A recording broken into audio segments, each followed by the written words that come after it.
It's not just TikTok. No, it's the entire education system. The Chinese Communist government is doing everything it can to indoctrinate America's youth to becoming socialist. And my goodness, I think it worked with millennials, unfortunately. My generation of millennials. Not with the majority, sure, but enough of them to cause some problems. I mean, we saw the success of Bernie Sanders in the previous decade with his presidential runs, which was a complete waste of time. There's nothing useful about socialism. It's an oppressive ideology that says your political identity is the only thing that really matters about you.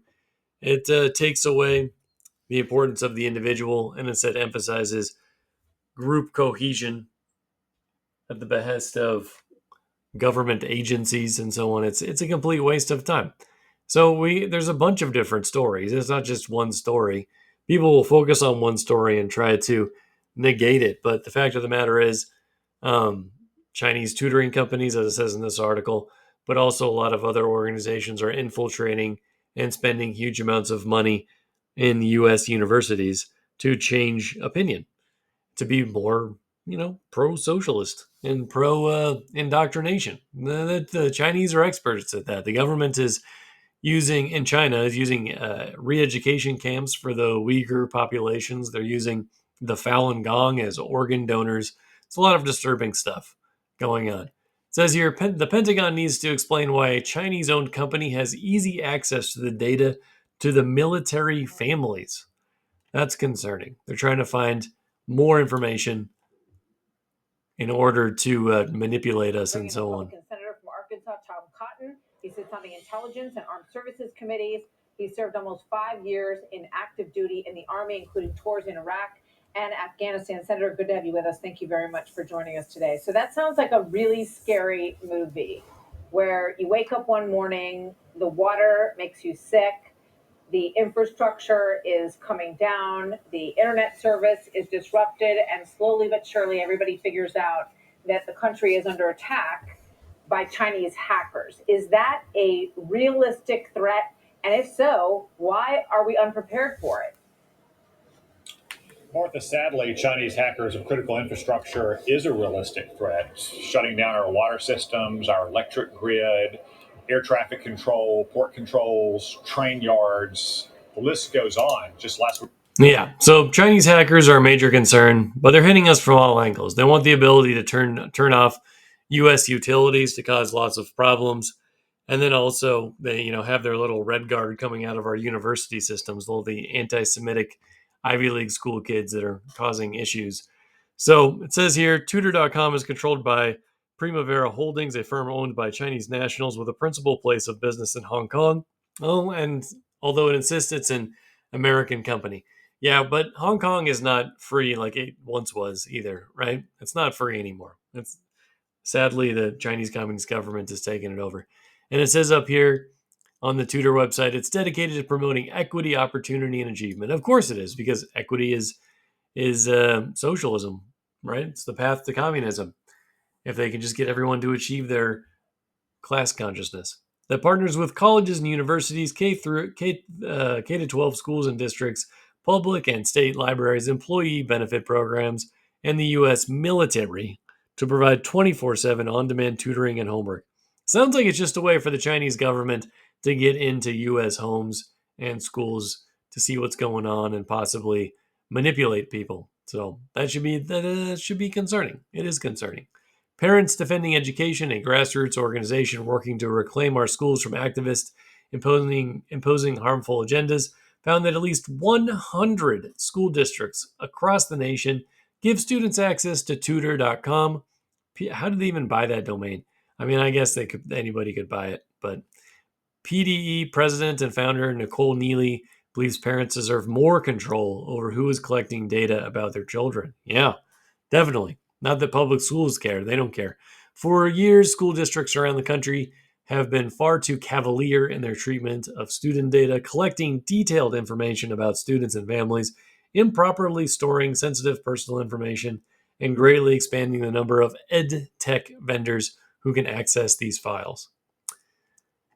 Tutor.com is the latest, but without a doubt, far from the last concerning firm with access to student information, and it's unlikely that most American families would be comfortable with a foreign owned company maintaining this data. Neely continued, parents deserve more control over who is collecting information about their children because districts are completely asleep at the switch. That is true. And then Tim Scott from South Carolina is going after this to some extent. It says here, programs vetted and managed by the government of the People's Republic of China have infiltrated 34 states nationwide, impacting more than 170,000 students across 143 school districts. Now, why would the Chinese government want to do this? Well, if you know the absolute most basic information about the Maoist revolution, it started in the education system. What was Mao's job before he was a dictator? Guy worked as a teacher, right? That's unfortunate. This doesn't mean all teachers are bad, but it does mean that some people will go into those professions in order to manipulate and gain power. There's actually been a lot of dictators that were former teachers, and a lot of them turned into murderous jerks. So, you look more into that, you'll be surprised. We urge you to conduct a thorough nationwide audit to determine how much funding from hostile foreign governments has flowed to American K 12 schools. We also urge you to analyze the extent to which other hostile foreign governments, in addition to the PRC, may have already gained access to our K through 12 schools. Yeah, it could be more. I mean, Russia would probably love to be spending that money as well, but they don't have as much money to spend, I don't think. China is about done, though. They didn't give their people enough freedom. They kept getting in the way, and now lots of companies are leaving, and they just don't have the growth that they used to have. This article also discusses how China infiltrated U.S. classrooms. Even as they face criticism, Chinese government-run educational institutes have continued their forward march on college campuses across the United States. Forward is a relevant word there, since that's been a communist slogan, forward. Oftentimes forward, regardless of how many people they kill in the process, right? They don't care. Because if you're a communist and you think that the end game is utopia, you don't really care how many people die. They're kind of like Thanos. It's like, well, if half the population is eliminated, you can sit around and at least talk about how how you're going to create a utopia or some nonsense. And unfortunately, that's what the socialists and what the communists aim for. But a lot of these programs are not up to snuff. They're not exactly what they claim to be. It says here, it has made an important contribution towards improving our soft power. The Confucius brand has a natural attractiveness. Using the excuse of teaching Chinese language, everything looks reasonable and logical.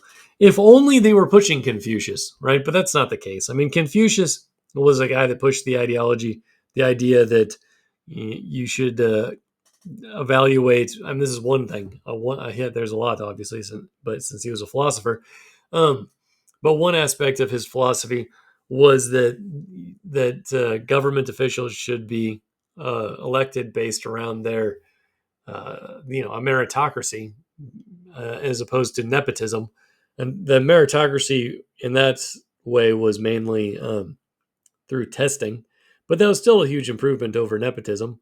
That's just, Confucius lived more than 2,000 years ago.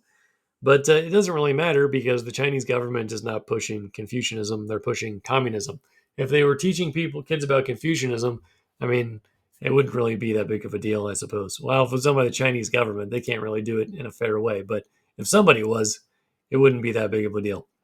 Why GOP politicians are talking about K through 12 Chinese language and culture class? Should I even read this article from Ed Week?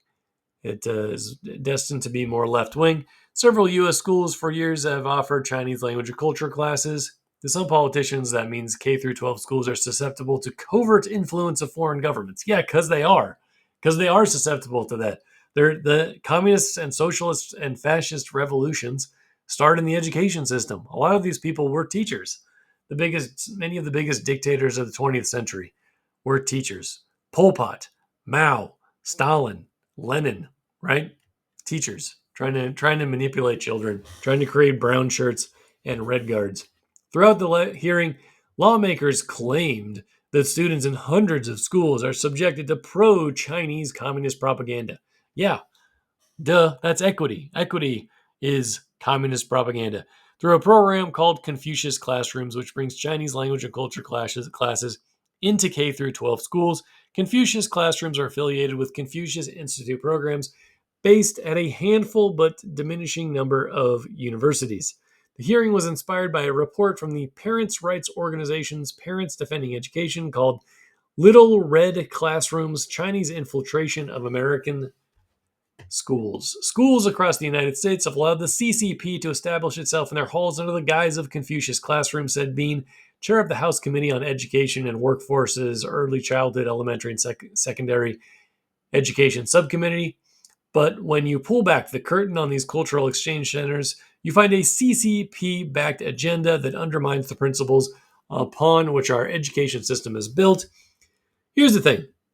These naive teachers, and many of them are part-time casual socialists themselves, don't seem to understand that there really aren't private companies in China even to this day. You have to establish yourself with the Chinese government in order to get improved. There's a lot more red tape, literally and figuratively, to doing business in China, and it creates a lot of issues. So the idea that this is a separate entity that has no connection to has possibly no connection to the Chinese government is ludicrous. It's actually very naive to pretend like it isn't. So, Chinese influence on American schools. Last month, he barred 4 private schools that he claimed had direct ties to the Chinese Communist Party from receiving funds through the state's private school voucher program, which allows families to use public money private school tuition. One of them is controlled by a Hong Kong-based investment firm owned by Chinese citizens, the Orlando Sentinel reported. As governor of Florida, I banned the CCP, this is DeSantis, from buying land in our state, he said. We should do that all across these United States. We shouldn't have them in our universities. We shouldn't have Confucius institutes. Well, we're banning communists. Should we ban Bill Gates? I joke. But yes, this is a problem. This is another article from the Foreign Affairs Committee in the House talking about the Chinese infiltration of U.S. universities. They're actually the biggest. No one's spending more money in universities than the CCP. Why could that be? Well, I kind of detailed it earlier. The communist revolutions tend to start in the education system, trying to influence young people. It's not good. The FBI has stated that CIs are ultimately beholden to the Chinese government. So even the corrupt FBI is willing to admit that. CI funding can include conditions that limit a school's autonomy by censoring political debate and preventing discussions on certain topics. Some CI contracts with U.S. universities forbid activities that violate Chinese law and require the contract remain confidential, limiting effective oversight. Chinese talent programs threaten universities through theft of intellectual property. Big surprise there. They've been doing that for years, right?